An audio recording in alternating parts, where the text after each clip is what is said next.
Hello and welcome back. And do you ever yearn for something, want something, and when you finally have it, it doesn't quite fill the void, it doesn't quite feel the way you thought it would?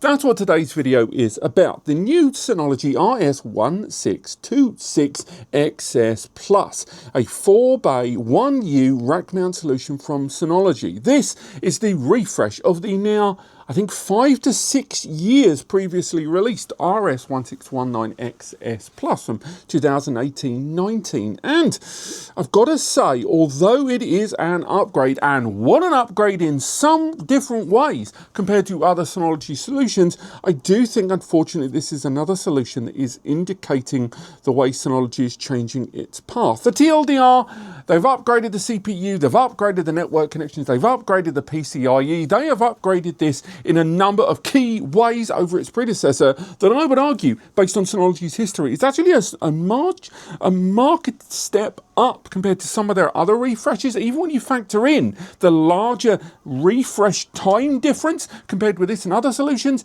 but it still arrives with some of the baggage that some of us have not been pleased about these last few years. Number one, the CPU in this new solution is still a Xeon D. They haven't opted for an AMD in this one like I thought they might, or given the constant change towards a lot of their SMB and bigger solutions away from Intel and into AMD. This one is sticking with Intel. It's an Intel Xeon D. It is the Intel D1726, a 6-core 12-thread processor. That is a scale up from the D1527 4-core 8-thread CPU, and it's also an increase in clock speed, both at standard and burst, over the previous generation CPU there.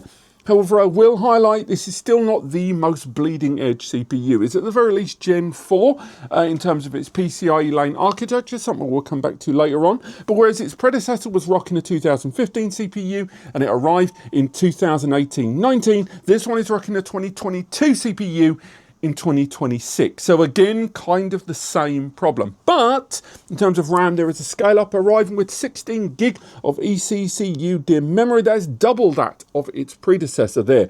And we'll definitely get onto pricing later on, because let's be realistic, I just don't see a scenario where Synology are able to maintain their price point on this compared to the previous unit. More on that in a bit. It's got 4 hard drive bays, all SAR there. It also has 2 M.2 NVMe's that I hope are enjoying the benefits of the Gen 4 architecture of that CPU there. No PCIe card required, they are included inside. Another thing that's included than the previous unit you may have needed a required upgrade PCIe for is the fact that this device has 2 10 gig copper NICs out the gate, which once upon a time, when I would have talked to Synology about them adding more 10 gig NICs, they would have said to me that they didn't deem it that necessary on systems where you couldn't fully saturate it. Well, we're looking at a 4 hard drive system here with 2 10 gig NICs. How do you F that? But still, nonetheless, I'm not going to knock it. I like that there's 2 10 gig NICs. And once you start factoring in expansion devices, because again, that's where this system gets its 16 moniker in the model ID name, it's going to be good. And that's the newly released RX1225 RP expansion device there. So you can add that via an HD mini SAS port there on the rear and enjoy that. There is also, alongside the 2 10 gig ports, a 1 gig OOB out of mounds port there for managing it externally. It also arrives with the 2 PSUs included, which has become fairly standard with the XS series there. So it's a couple of 250 watt PSUs. That's the slot in easy replaceable models there. So you've got your redundancy and failover. Also, because it's an XS, it does arrive with 5 years of hardware warranty as well, alongside the effective lifetime warranty of DSM on this system. This is going to be running the latest DSM updates for a very long time. Lastly, thanks to that CPU, it does arrive with a PCIe Gen 4 ×8 upgrade slot there. That doubles the effective bandwidth. So rather than the potential 80 gigabit PCIe of its predecessor at 3 × 8, this one's going to be bumping that up double. So this is a meaningful upgrade, I would argue, over its predecessor. And unsurprisingly, we're already starting to see that although this device is only available right now in the East, a lot of the images you'll see on screen right now are from the Synology Japan website. I think it cannot be very long before this hits the US, hits Europe and more. Now, we've got to talk about it, pricing, because this device doubled the RAM from 8 to 16, and that ain't just normal 16, that is 16 gig ECC. Now, The original unit knocked around for about $2,500, okay? This one, I don't know the pricing yet, but you may have also noticed when you go to your B&H and other websites, depending where you are in the world, they actually slowly increase the price of this 4-bay much closer to $3,000 and in some cases crossing the line. So over $3,000 there for this system. Now, I don't know whether those do bridge parity with the newer generation of releases as people are spending more anyway, maybe the cost of production. But still, nonetheless, I think all of these increases in hardware spec, the 10 GBE, the double memory there, less so the CPU, frankly, all of these increases, alongside general increase of cost of goods and the scale up of the price of its predecessor, I think we're looking at $3,500 for this, and I hope I am wrong. Now, a lot of the people that have followed this channel for a while will know Synology has something of an odd position when it comes to hard drive and SSD support, and although they rescinded and relented on the 2025-2026 family of the DiskStation series to allow you to use any damn hard drive or or just hard drives that you want, they didn't budge on SSDs. This system, from all I can see online, is purely Synology media.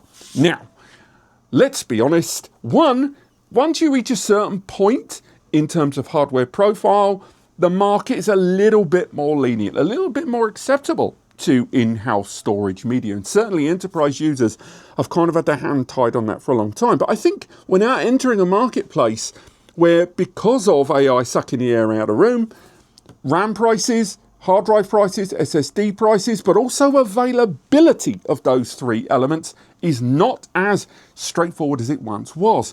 And locking this system into their own media, even for this target demographic this device is for, might be very short-sighted when the availability of hardware is maybe not as good as it once was, and users might back themselves into a corner, or at the very least anticipate that they need a system with a little bit more fluidity in the storage media. I am, of course, referring to a very narrow part of that overall target audience for this, but I've always championed powerhouse 1U 4-bay rack mounts from all of the NAS brands that I talk about. I do think 1U racks, although for the longest time were largely overlooked, just like 1-bay desktop solutions, were never given or taken very seriously, because at that point the storage media presented something of a throttle as well as the intended buyer for such a solution.